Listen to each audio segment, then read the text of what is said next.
Ce Broom de l'épisode du futur emprunté à l'univers des comics américains est une exception dans l'album. L'école de Bruxelles puise en effet d'habitude ses onomatopées dans le fond francophone. Ce cling en est un bon exemple, tout comme le clac d'un énorme blindage.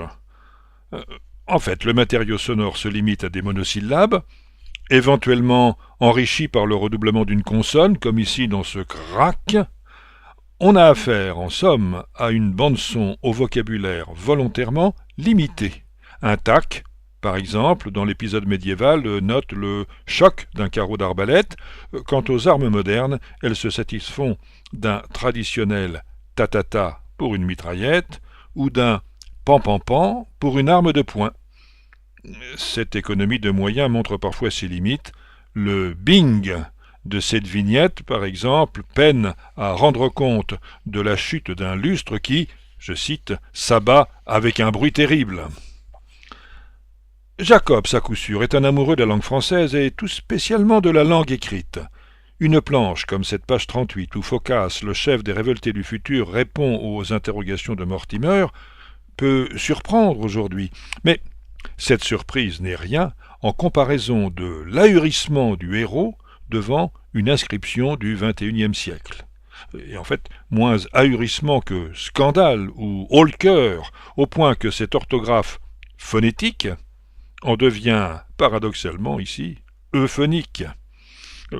Orthographe idiote, si l'on veut, reste que les explications de Phocas, qui passent un peu vite d'une réforme orthographique à la dégénérescence des langues sur fond de fusionnement des races, ont de quoi troubler le lecteur.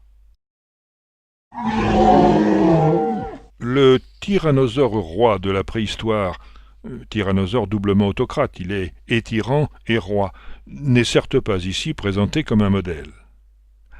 À cette tyrannie métaphorique répond, pareillement haïssable, la cruauté d'un tyranno de village prêt à faire pendre deux enfants qui chassaient sur ses terres. Face à Guy de la Roche, cependant, la foule des assaillants, précédée d'un envol de corbeaux, n'éveille guère plus de sympathie. Leur chef, cheveux hirsutes, cou de taureau, œil torve, règne sur une multitude édentée qui s'esclaffe à l'annonce d'un duel où l'on verra pourtant l'intelligence l'emporter sur la force brutale. Ce Jacques Bonhomme odieux, à dire vrai, est moins un homme qu'un nom générique. Infidèle à la parole donnée, emporté, colérique, il est bien le symbole d'une populace incapable de maîtriser ses instincts, ici de réfréner sa convoitise. Mortimer, tout au contraire, droit dans sa moderne armure, est à sa place naturelle dans ce tournoi. Sa réaction un peu plus tard dans l'épisode du futur marque à la fois un engagement dans un projet commun et la conscience d'appartenir à une commune élite. « Je suis des vôtres ». Sentiment qui s'était déjà traduit, devant les réticences d'un facteur de campagne, par un assez condescendant « Mais qu'y a-t-il, mon ami ?» Parallèlement à cette atmosphère discrètement mais clairement conservatrice, le piège diabolique donne à lire quelques allusions à l'histoire récente. On y trouve par exemple une citation, d'ailleurs difficilement interprétable, du Guernica de Picasso. On y découvre aussi, par le biais d'archives cinématographiques, un écho de la Seconde Guerre mondiale qui sonne comme une charge violente contre le parlementarisme. Charge étonnante, où pour finir, le questionnement du héros face au discours des notables débouche sur la face convulsée du chef des bolcheviks de 1917. Faut-il s'en étonner? Le patronyme du diabolique Miloš Djordjević n'est pas plus l'effet du hasard, à l'époque du rideau de fer et de la guerre froide. La morale que Mortimer tire de son aventure a toutes les apparences, dans ces conditions, d'une apologie du statu quo, d'une justification de l'ordre établi.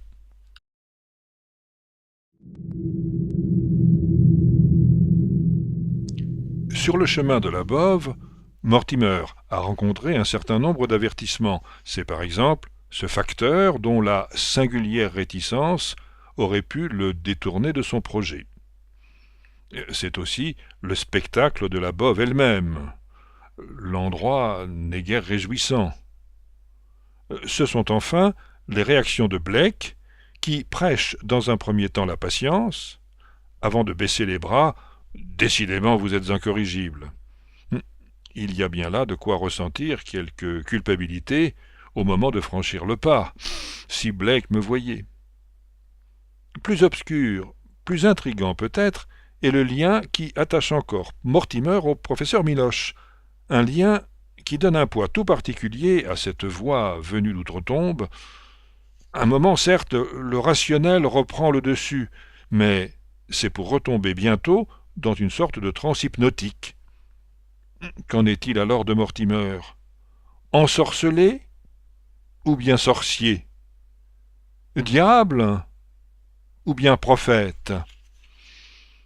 Dame Ned, devons-nous convenir avec lui? On y voit goutte. N'y a-t-il pas d'ailleurs dans ce visage quelque chose de méphistophélique?